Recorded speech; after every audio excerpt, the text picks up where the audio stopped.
말씀은 디모데후서 3장 16절 말씀입니다. 우리 신약성경으로 346면에 있습니다. 디모데후서 3장 16절 저희가 잘 알고 있는 말씀입니다. 제가 말씀을 읽어드리겠습니다. 모든 성경은 하나님의 감동으로 된 것으로 교훈과 책망과 바르게 함과 의로 교육하기에 유익하니. 아멘. 우리 재태양강씀 나오셔서 본문을 가지고 잔소리라는 제목으로 귀한 말씀을 증거해 주시겠습니다.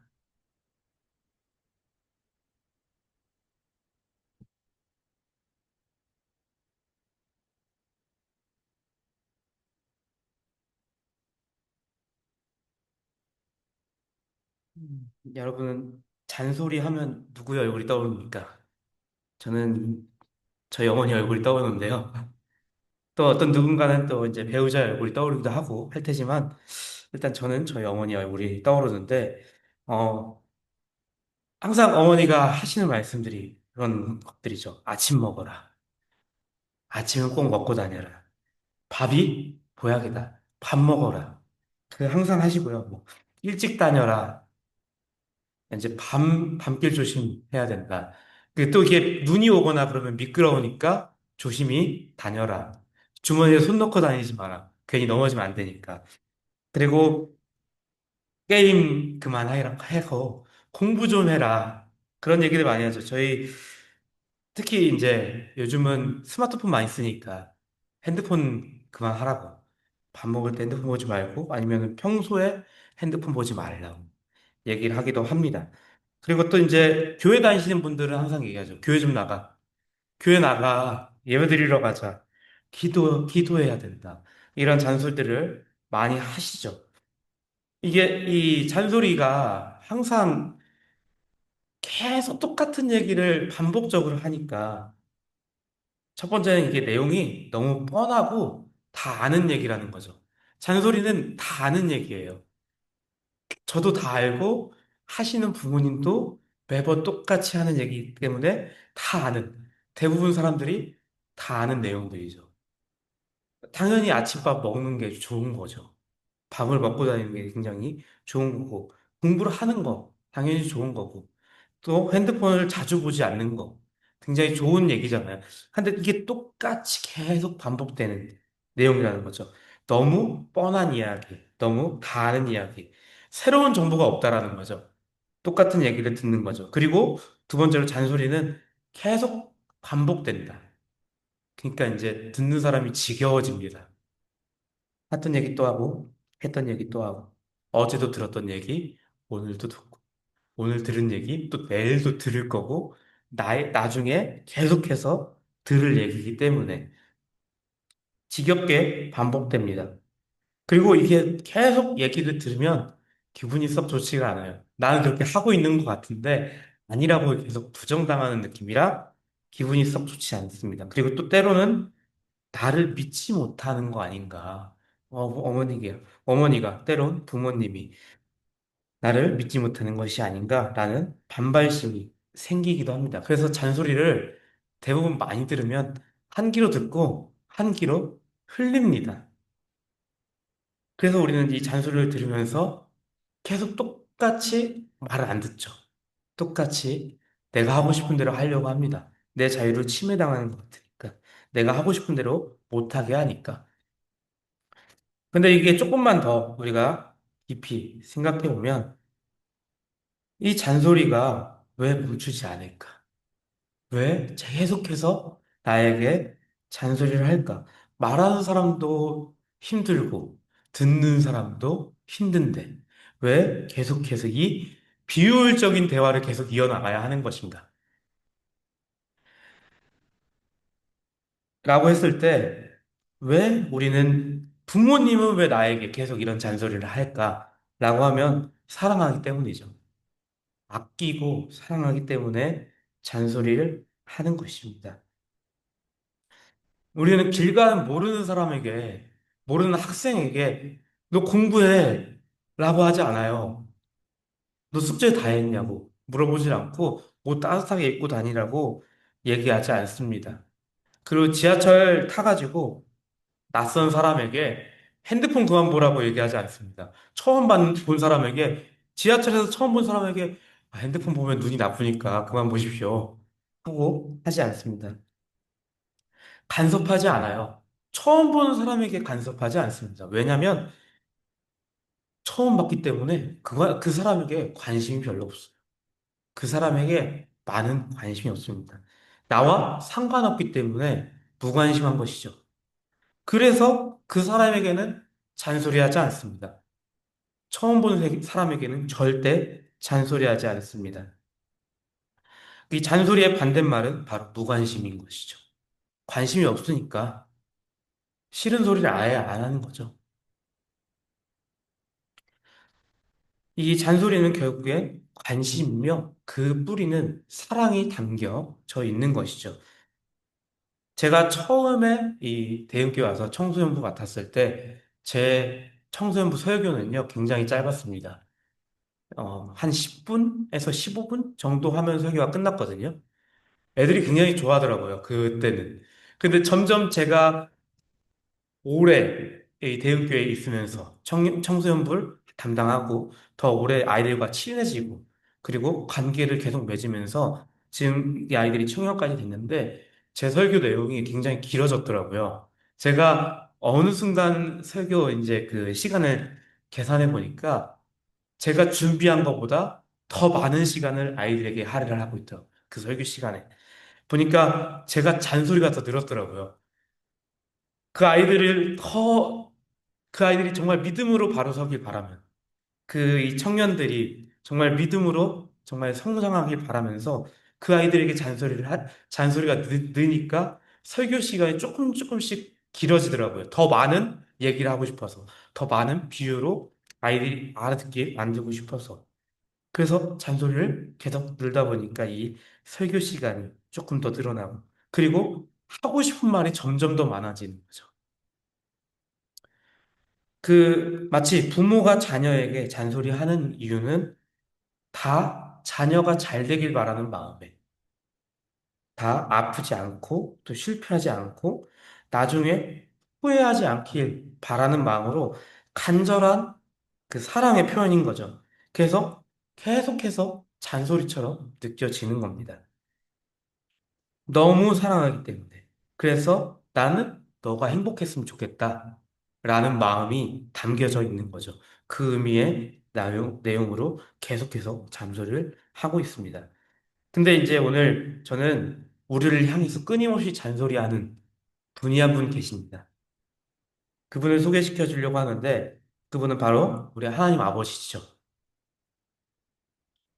하나님께서는 지금 많은 사람들은 얘기합니다. 하나님은 침묵하고 계신다. 말을 하고 계시지 않는다. 라고 얘기하는 사람들도 있습니다. 때로는 하나님은 방관자로서 그저 관찰자로서 보고 있다. 라고 말하는 사람들도 있습니다. 근데 그것은 하나님을 잘 모르는 것이죠. 하나님은 창조 때부터 지금까지 그리고 요한 계시록 그리고 마지막 날까지 다시 이 땅에 오실 때까지 심판이 있을 때까지 하나님은 우리를 향해서 끊임없이 얘기하고 있습니다. 끊임없이 말하고 있고요. 그 때로는 위로를 하기도 하고 때로는 경고로 말씀하시기도 하고 또 때로는 호소하기도 합니다. 우리에게 계속해서 말씀하십니다. 우리의, 우리에게 준 그 성경책 66권으로 이 방대한 분량, 굉장히 많은 양이죠. 사실 성경을 하루 안에 다 읽는 건 굉장히 힘든 일입니다. 그런 것처럼 이 성경책을 통해서 하나님께서는 우리에게 계속해서 잔소리합니다. 즉, 이렇게 표현할 수 있어요. 성경책을 하나님의 사랑의 잔소리 모음집. 사랑의 언어라고 볼 수 있습니다. 이 오늘 본문인 디모데후서 3장 16절을 보면 모든 성경은 하나님의 감동으로 되어 있다는 것이죠. 하나님께서 모든 것을 감동으로 작성했다라는 것입니다. 그렇기 때문에 이 성경책 안에는 교훈도 있고요. 그리고 책망도 있고 바르게 함도 있고 의로 교육하기에 유익한 내용들이 담겨져 있다라는 것입니다. 일단 교훈은요, 티칭을 얘기하는데 무엇이 옳은지, 무엇이 잘못되었는지에 대해서 가르쳐 주는 것입니다. 성경을 통해서 하나님께서는 무엇이 옳은가 얘기하고 있는 것이죠. 계속해서 무엇이 옳고 그른가에 대해서 하나님께서는 말씀하고 있습니다. 그리고 책망하기도 하십니다. 잘못한 것들을 하나님께서는 꾸짖죠. 너 그거 틀렸어. 너 그렇게 하면 안 돼. 이게 더 바른 길이야. 라고 하나님께서는 책망을 하고 있습니다. 그리고 또 바르게 하죠. 넘어진 자를 다시 일으키시고 또 올바르게 가도록 만드십니다. 이 길이 더 옳다. 다시 일으켜 세워서 위로하고 다시 세우고 이쪽으로 가도록 만드신 거죠. 또 의로 교육합니다. 올바른 삶이 습관이 되도록 훈련시켜 나가는 것이죠. 계속해서 이렇게 살도록 애써보자, 노력해보자. 이 삶이 굉장히 좋은 삶이다. 라고 얘기를 하는 것이죠. 계속 하나님은 성경을 통해서 우리에게 간섭하고 계십니다. 그리고 계속 얘기하고 있습니다. 하나님은 성경을 통해서 이렇게 얘기하시죠. 우상을 섬기지 마라. 거짓말하지 마라. 사랑해라. 용서해라. 기도해라. 계속해서 이 올바른 길들 가르쳐 주고 계십니다. 하나님께서 보시기에 올바른 길들을 얘기하고 있습니다. 이 17절이 그 이유를 얘기해 주고 있습니다. 이는 하나님의 사랑으로 온전하게 하며 모든 선한 일을 행할 능력을 갖추게 하기 위해서 하나님께서는 우리에게 얘기하고 계시는 거죠. 그리고 우리에게 교훈과 책망과 바르게 함과 의로 교육해 나가는 것입니다. 성경책을 통해서 하나님께서는 우리에게 계속 얘기하는 것이죠. 그게 우리에게 잔소리로 들릴 수 있습니다. 다 우리가 잘 되게 하기 위해서, 우리를 구원받게 만들기 위해서, 우리가 정말 하나님을 믿는 하나님의 자녀로서의 삶을 살아가게 하기 위해서, 예수님의 제자로서의 삶을 살아가기 위해서 계속해서 얘기하는 것이죠. 성경에서는 이 하나님의 잔소리가 계속해서 나옵니다. 처음에는 이 십계명을 통해서 우리에게 잔소리하시죠. 하나님께서는 이스라엘 백성들을 이집트 노예 생활에서 구원해 내십니다. 구출해 내시죠. 그리고 그 가운데 백성들에게, 그 이스라엘 백성들에게 홍해를 가르는 기적을 보여주시고 만나와 메추라기를 통해서, 그리고 불기둥과 구름 기둥으로 계속해서 그들을 인도해 내십니다. 그리고 그들을 신의 산으로 부르십니다. 그리고 그들에게 십계명을 줍니다. 너네들이, 이 이스라엘 백성들이 어떻게, 나와 어떤 관계가 있는 것인지, 하나님과 이스라엘 백성들이 어떤 관계를 가지고 있는 것인지 하나님께서 알려주는 것입니다. 나는 너희들을 백성으로서 너희들을 이끌어 나가겠다라고 계속 보여주신 거죠. 이 이집트의 노예 생활에서 구출의 내심을 통해서 보여주시고, 홍해를 통해서, 그리고 만나와 매출하기를 통해서 계속해서 하나님은 먹이시고 입히시고 그 백성들에게 왕으로서 그리고 통치자로서 계속해서 보여주십니다. 그러면서 하나님께서는 이 십계명을 통해서 이렇게 얘기하죠. 특별히 1계명부터 4계명까지를 통해서 하나님께서는 얘기하십니다. 너는 나 외에는 다른 신을 내게 두지 말아라. 나는 하나님 여호와는 질투하는 하나님인즉 하면서 계속해서 말씀하고 계십니다. 그리고 안식일을 거룩하게 지키고 나를, 내 이름을 망령되이 부르지 말라라고 계속해서 하나님은 이 십계명을 통해서 하나님과 이스라엘 백성과의 관계를 정립하십니다. 그리고 이 관계를 통해서 내가 어떤 하나님이신지에 대해서 보여줍니다. 그렇기 때문에 하나님께서는 다른 어떤 누군가를 만들거나 하지 마.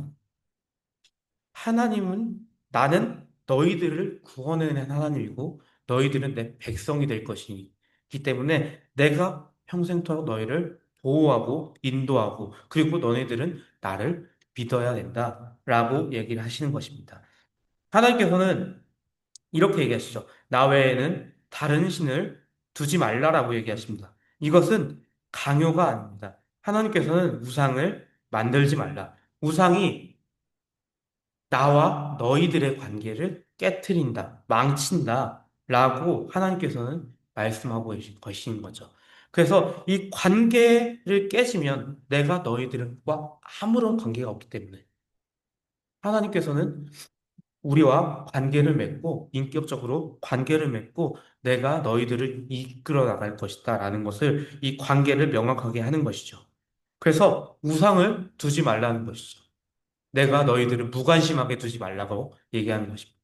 내가 너희를 계속해서 사랑할 수 있도록 우상의 그 사이에 끼지 못하게 하기 위해서 하나님께서는 제1계명을 통해서 너희는 나 외에 다른 신을 두지 말라. 그리고 하나님과의 관계를 정립해 나가는 것이죠.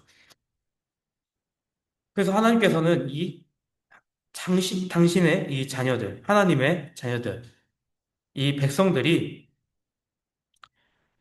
우상 앞에서 인생 낭비하는 것을 보기 싫은 것입니다. 구원받지 못하는 그 관계를 그 우상을 통해서 구원받지 못하는 그 모습을 보기 싫은 것이죠. 생명을 잃어가는 모습을 보기 싫은 것입니다. 그렇기 때문에 하나님께서는 나 외에는 다른 신을 내 옆에 두지 말라. 우상 숭배를 절대 하지 말라. 헛된 것에 속지 말라라고 얘기하는 것이죠. 허상에 속아가 넘어가지 말라. 오직 너희를 구원할 분은 나 하나님 한 분이시다라고 하나님께서는 얘기를 하는 것입니다. 그래서 하나님께서는 이 십계명을 통해서 하나님과의 그 백성들의 관계, 하나님이 너의 아버지가 되신다는 그 관계를 정립하신 것입니다. 그렇기 때문에 내가 너희와 관계하고 있기 때문에 나는 너희들에게 사랑의 잔소리를 하고 너희들을 올바른 길로 이끌어 나갈 것이다 라고 얘기를 하고 있습니다. 그래서 이 하나님은 일계명을 통해서 우리한테 이렇게 얘기하는 것이죠. 내 삶의 주인이 하나님이다라는 것을 얘기하고 있습니다. 돈도 아니고 그 하나님이 내 삶의 주인이 될 때 모든 것이 정상적으로 움직이고 질서가 잡힌다라는 것입니다. 그러므로 하나님께서는 우리에게 지금도 계속 얘기하는 것이죠. 예배를 드리라고 얘기하시고 말씀을 보라라고 얘기하십니다. 그리고 그 말씀을 보고 예배를 드려라. 그리고 또 때로는 주일날 안식일을 거룩하게 지키라는 것을 통해서 계속해서 얘기합니다. 그 교회에서 많은 목사님을 통하여서 아니면 교역자를 통하여서 때로는 집사님들과 사람들을 그 어르신 분들을 통해서 계속해서 잔소리를 하는 것이죠. 권면을 하는 것입니다. 그들의 입을 통해서 예배를 드리고 말씀을 보고 성경을 보라고 계속해서 얘기하시는 것이죠. 인생의 질서를 바로잡고 복을 주시기 위한 하나님의 음성이 그곳에 그 하나님의 사랑이 담겨져 있는 것입니다. 그래서 하나님께서는 끊임없이 성경을 통해서도 얘기하시고 그리고 이 선생님을 통해서 때로는 목회자를 통해서 계속 끊임없이 말씀하고 계신다는 거죠. 하나님께서는 절대 침묵하거나 방관자로서 계시고 있다라는 것이 아닙니다. 계속해서 말씀하고 있다라는 것이죠. 그리고 이 성경을 통해서 믿음의 사람들의 모습을 통해서 하나님께서는 우리에게 얘기하십니다.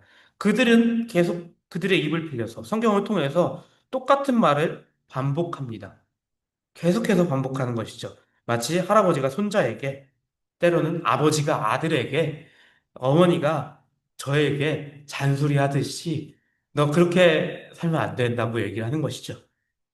그리고 내가 살아보니까 이게 더 옳은 길이었다. 이게 더 후회를 적게 하는 길이었다. 라고 얘기를 하는 것이죠. 그 첫 번째로는 이제 여호수아를 하나님께서 세웁니다. 그 모세를 뒤를 위해서 이스라엘의 지도자가 되죠. 그는 광야에서 40년을 겪었고 가나안 정복 전쟁이라는 피 튀기는 전장의 한복판에 있었던 사람입니다. 그리고 요단강을 건너기도 하였죠. 그리고 여리고 성이 무너지는 승리를 경험했습니다. 때로는 이 아이성 전투에서 패배도 경험을 한 사람이죠. 이 여호수아를 통해서 하나님께서는 이렇게 얘기하고 있죠. 여호수아는 많은 경험을 했죠. 전쟁을 승리하기도 하고 지기도 하고 때로는 이스라엘 지도자로서 모세를 뒤를 이어서 그 위대한 지도자였던 모세를 뒤를 이어서 계속해서 그 이스라엘 백성들을 인도해 나갔던 지도자입니다. 그리고 그가 계속해서 그 성전에서 하나님과의 관계를 유지했던 사람이기도 합니다. 그런 여호수아가 이제 마지막에 늙음하게 죽음을 앞두고 있을 때 그는 모든 장로와 백성들을 세겜에서 모아서 이렇게 얘기합니다. 자신의 유언과 같은 마지막 얘기를 하는 것이죠. 만일 여호와를 섬기는 것이 너희에게 좋지 않게 보이거든 너희가 섬길 자를 오늘 택하라. 오직 나와 내 집은 여호와를 섬기겠다라고 여호수아는 말을 합니다. 이 여호수아의 메시지는 굉장히 강력한 것이죠. 선택하라는 것이죠. 너희들이 선택해라는 것이죠. 하나님을 믿을지, 하나님을 믿고 계속해서 그 구원의 백성으로 살아갈 것인지, 아니면 그렇지 않을 것인지에 대해서 선택하라고 하는 것이죠. 그때 이제 이스라엘 백성들은 본인들도 똑같이 여호와를 섬기겠습니다. 라고 약속을 합니다. 이 여호수아는 이렇게 얘기하죠. 본인이 평생 전장을 누리고 본인이 광야에서 있었던 것들이 모든 전쟁의 승패가 칼과 창에서 있었던 것이 아니다라고 얘기합니다. 오직 군사의 숫자에 있는 것이 아니라 하나님이 내 편에 섰을 때 승리했다라고 얘기를 하는 겁니다. 그래서 여호수아 6장 22절을 보면 여호와께서 여호수아에게 이르시되 보라 내가 여리고와 그 왕과 용사들을 내 손에 넘겨 주었다. 라고 얘기를 합니다. 하나님께서 이미 넘겨줬으니까 승리를 한 거죠. 여리고 성을. 근데 이 아이성에서는 이 여호수아 7장에서 아이성을 그 아간의 범죄로 인해서 그 여리고보다 더 작은 아이성을 정복하지 못하는 오히려 실패하는 모습을 보이는 것이죠. 그 죄 때문에 실패하는 것이죠. 아간의 죄로 인해서 모든 이스라엘 백성들이 실패하게 되는 것이죠. 그때처럼 이 여호수아는 하나님이 내 편에 있을 때는 승리한다는 거죠. 그것을 이 여호수아 마지막에 하나님을 섬겨야 한다라고 고백하고 있는 것이고 본인과 본인의 자손들은 여호와를 영원히 섬길 것이다라고 얘기를 하는 것이죠. 그렇게 여호수아를 통해서 하나님은 말씀하고 있는 것입니다. 그러니 결정을 하는 거죠. 세상에 화려한 어떤 신들을 따르는 것보다 우리를 구원한 여호와를 따르라는 것이죠. 근데 이 머뭇거리지 않습니다. 오직 그것에 대해서 머뭇거리지 않고 이스라엘 백성들도 따르겠다라고 동의를 하는 것이죠. 오직 여호와만 섬기기로 결단하는 것입니다. 그것이 이스라엘 백성들이 사는 유일한 길이고 그것이 행복에 가까이 가는 길이기 때문에 이 여호수아를 통해서 이 성경은 우리에게 얘기하는 것이죠. 하나님 믿는 그 길이 승리의 길이다라고 얘기를 하는 것이죠. 그 여호수아 이 외침은 이 세상과 하나님 사이에서 양다리를 걸치거나 미지근하게 살아가는 것이 아니라 오직 하나님만 나의 구원자 그 하나님만 선택하는 것이 승리의 비결이다라고 여호수아를 통해서 성경은 얘기하는 것이고 하나님께서 그렇게 우리에게 알려주시는 것입니다. 그 두 번째로는 이제 다윗인데 그는 이스라엘 최고의 왕이고 때론 골리앗도 쓰러뜨린 영웅이고 하지만 동시에 사울 왕에게 쫓겨서 광야에서 이제 쪽잠을 자는 도망자 신세였기도 했습니다. 하지만 그 또 하나님의 합한 자라는 칭찬도 들었지만 밧세바를 범하고 살인을 교사한 파렴치한 죄인이기도 했죠. 이 다윗은 인생의 밑바닥과 정상을 모두 경험한 사람입니다. 그 그가 죽기 전에 자신의 왕위를 이어받을 솔로몬에게 이런 말을 남기는 것이죠. 솔로몬아, 너는 내 아버지 하나님을 알고 온전히 마음과 깊은 뜻으로 섬길지어다. 내가 만일 그를 찾으면 만날 것이요. 만일 그를 버리면 그가 영원히 너를 버리시리라 라고 얘기합니다. 다윗은 아들을 솔로몬에게 정치 잘해라. 그리고 국방력을 튼튼히, 군사를 튼튼히 해가지고 국방력을 강력히 해서 다른 나라가 침범하지 못하게, 다른 나라와 전쟁에서 승리하라 라고 얘기하지 않습니다. 때로는 경제를 잘 살려라. 부동산 집값을 잘 잡고, 굉장히 나라를, 기틀을 잘 살려라 라고 잔소리하지 않습니다. 다윗은 그 마지막을 이렇게 얘기하는 거죠. 하나님을 알고 하나님을 찾으라. 하나님을 너가 찾으면 하나님을 만날 거고, 너가 하나님을 버리면 하나님께서 너를 영원히 버릴 거다. 라고 얘기합니다. 다윗은 알고 있는 것이죠. 왕이 되어 보니까, 권력을 다 가져보니까 그 왕관의 무게를 견디는 것은 권력이 아니라는 거죠. 그 강력한 군사력이 아니라는 것이죠. 하나님을 의지하는 믿음이라는 것입니다. 그것을 솔로몬에게 전하고 있는 것이죠. 내가 성공도 해보고, 그리고 죄를 지어서, 하나님 앞에서 죄를 지어서 그 죄 가운데 있어 봤을 때, 하나님만이 나를 살리신다. 그 죄를 용서를 구하면서 하나님만이 나를 살리신다. 라고 얘기를 하는 것이죠. 이 다윗은 솔로몬에게 다른 어떤 것을 얘기하지 않습니다. 오직 하나님만 섬겨라. 하나님만 구해라. 그것이 너가 그 왕위를 이어가는 하나님께서 약속한 그 길이다. 라고 얘기하는 것입니다. 하나님께서는 이 다윗을 통해서 우리한테 얘기하는 것이죠. 하나님을 찾으라고 얘기하는 것입니다. 하나님을 찾으면 하나님께서 우리를 만나주시고 우리를 인도해 가실 것이라는 것이죠. 하지만 하나님을 찾지 않으면 하나님께서는 나를 찾지 않을 것이다라고 다윗을 통해서 하나님께서는 경고하고 있습니다. 하나님을 찾으라고 경고하고 계신 것입니다. 그리고 마지막 증인으로는 이 솔로몬입니다. 다윗의 아들, 이 솔로몬은 한마디로 다 가져본 사람의 대명사죠. 지혜도 있고요.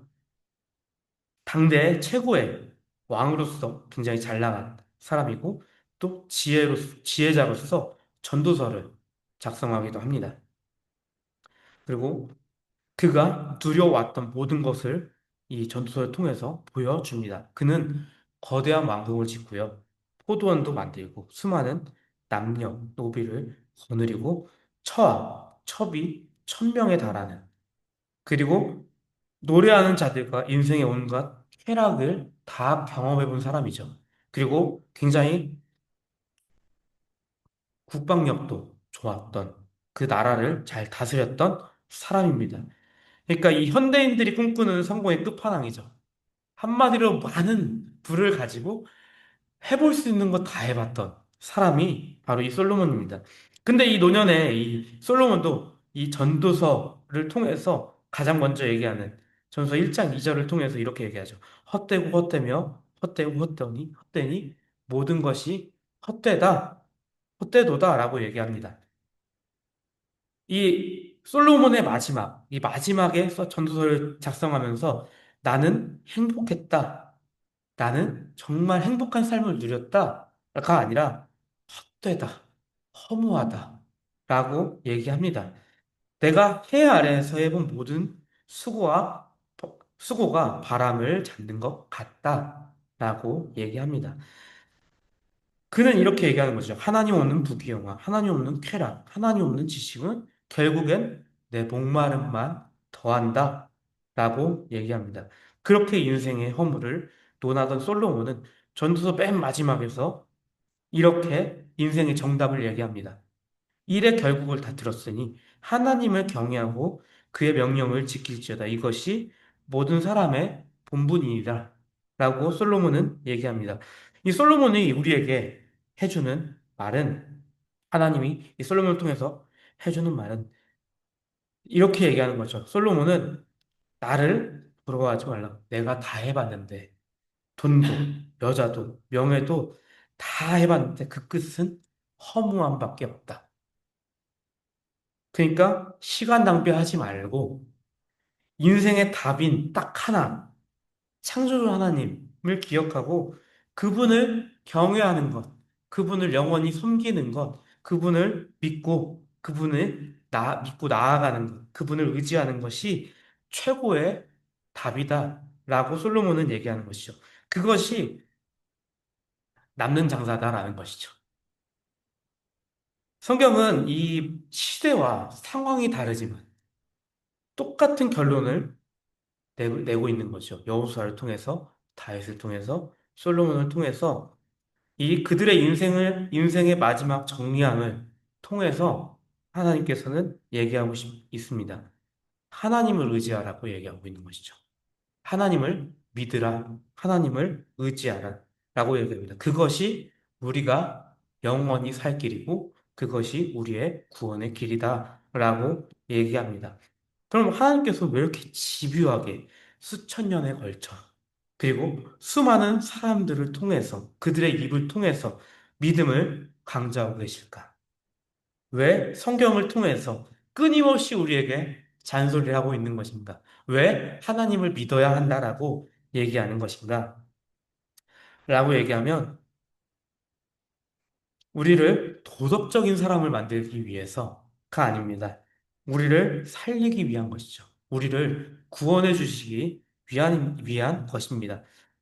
많은 사람들은 이렇게 얘기하죠. 왜 기독교는 그렇게 독선적이야? 왜 꼭 예수님만 믿어야 구원을 받아? 라고 얘기합니다. 다른 종교에 좋은 가르침도 많고, 착하게 살면 천국에 가면 안 돼? 라고 얘기합니다. 굉장히 인간적인 생각이고 합리적으로 때로는 들릴 수 있습니다. 그것이 성경을 잘 모르는, 때로는 기독교를 잘 모르는 사람들에겐 인간적인 생각으로 굉장히 합리적이죠. 독선적이지 않은 말씀들이라고 생각하기 때문에 근데 에베소서 2장 8, 9절을 통해서 이렇게 얘기합니다. 너희는 그 은혜에 의하여 믿음으로 말미암아 구원을 받았으니 이것은 너희에게 난 것이 아니요 하나님의 선물이라 행위에서 난 것이 아니니 이는 누구든지 자랑하지 못하게 함이라. 성경은 말하는 것이죠. 모든 사람은 죄인이다. 죄의 대가는 사망이다. 우리의 인간의 어떤 노력, 선행, 도덕, 철학으로는 그 거룩한 하나님 앞에 도달할 수 있는 사람은 아무도 없다라고 얘기하는 것이죠. 우리는 영적으로 죽은 상태, 물에 빠져 허우적거리는 상태라는 거죠. 죽어가는 상태인데 그것을 물에 빠진 사람이 스스로 이렇게 머리를 잡아서 구할 수 없습니다. 밖에 있는 누군가가 구해 주어야 하는 것이죠. 근데 하나님께서는 우리에게 믿음이라는 밧줄을 던져주시는 거죠. 우리를 구원해 주시는 것입니다. 그리고 그 유일한 믿음을 통해서 우리가 나아갈 수 있는 유일한 사다리가 바로 예수 그리스도라는 것입니다. 예수님께서는 이렇게 말씀하십니다. 내가 길이요 진리요 생명이니 나로 말미암지 않고는 아버지께로 올 자가 없느니라 라고 말합니다. 한마디로 예수님을 믿음을 통해서 우리는 구원을 받는다. 라고 성경은 얘기하고 있는 것이죠. 그래서 하나님께서 이 성경을 통해서 우리에게 계속해서 믿으라고 얘기하는 것이죠. 많은 인물들을 통해서, 많은 사람들을 통해서 믿으라고 얘기하는 것입니다. 하나님의 말씀은 그런 것이죠. 죄로 인해 죽을 수밖에 없는 우리에게 하나님은 다른 길은 없다. 내 아들 예수 그리스도를 믿어라. 그의 십자가 사랑을 의지해라. 그래야만 우리가 산다. 라고 얘기하고 있는 것이죠. 그것을 성경을 통해서 계속해서 잔소리처럼 풀어내고 있는 것입니다. 반복적으로 얘기하고 있는 것이죠. 하나님의 속도가 담겨 있는 것입니다. 말씀을 맺도록 하겠습니다. 오늘 우리는 이 잔소리라고 들리는 하나님 말씀은 계속해서 우리에게 잔소리를 하고 있습니다. 혹시 여러분 중에 신앙생활이 무겁게 느껴지는 분이 계실 수도 있고요. 주일마다 하는 설교가 때로는 매일매일 읽어야 하는 말씀이 하지 말라는 수많은 이 계명들이 마치 답답한 잔소리처럼 느껴질 수 있습니다. 그렇다면 관점을 바꿔보시길 바랍니다. 잔소리처럼 들린다면 아직 하나님께서 나를 포기하지 않았다는 것이죠. 이 병원에 가면 의사 선생님들이 항상 얘기하죠. 운동하시라고. 살 빼야 된다. 그리고 또 술, 담배 하시는 분들도 있지만 아닌 분들에게는 항상 얘기하는 것이죠. 술, 담배 하는 사람들에게는 술, 담배 하지 말고 그거 끊어라. 건강을 위해서 끊어라. 그리고 짠 거 드시지 마세요. 운동 꾸준히 하세요. 저는 이제 병원에 가면 그 의사 선생님이 하는 말이 스쿼트가 운동에 좋으니까 꼭 스쿼트를 매일 100개씩 해라. 라고 잔소리를 합니다. 왜 그러냐면 왜 의사들이 그렇게 잔소리를 하면 살릴 수 있기 때문에, 희망을 가지고 있기 때문에 그런 잔소리를 하는 것이죠. 그 환자를 살리기 위해서, 그 환자의 건강을 위해서, 그 환자가 조금만 더 운동하면, 살을 빼면 더 건강하게 할 수 있으니까. 지금 의사 선생님 앞에 있지만, 나중에 내년에, 내후년에 의사 선생님 안 봐도 평범하게, 건강하게 살 수 있기 때문에, 약 안 먹어도 살 수 있게 만들기 위해서 의사 선생님들이 잔소리하는 거죠.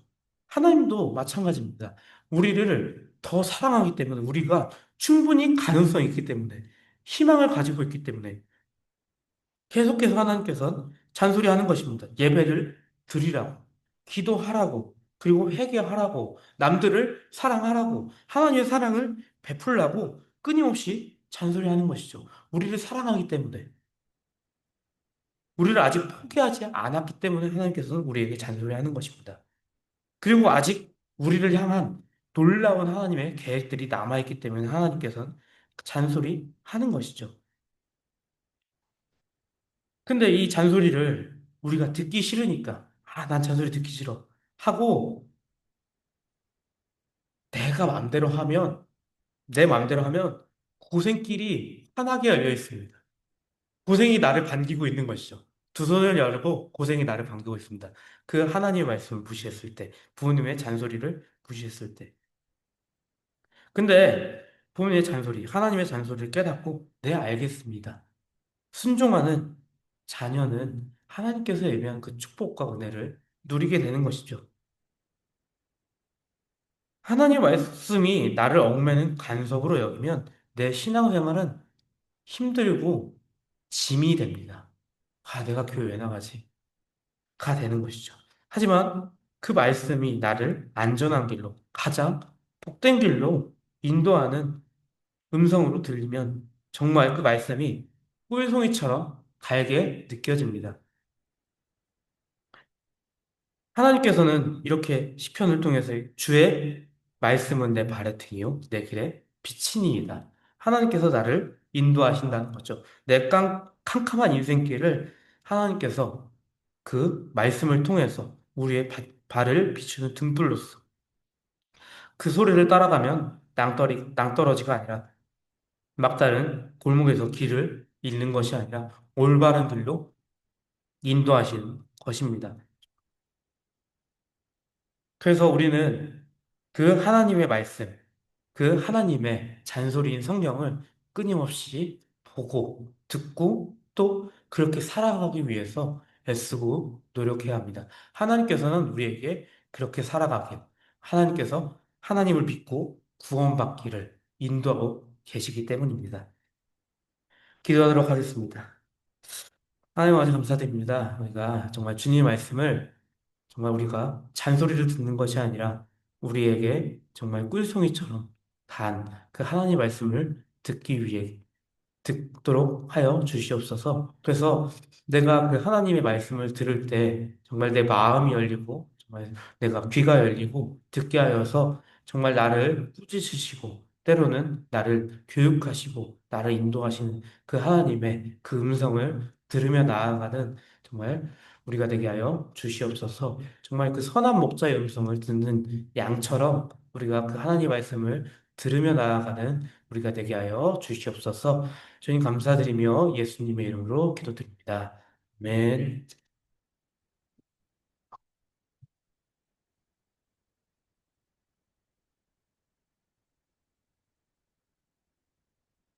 귀한 말씀 감사합니다. 우리 찬송가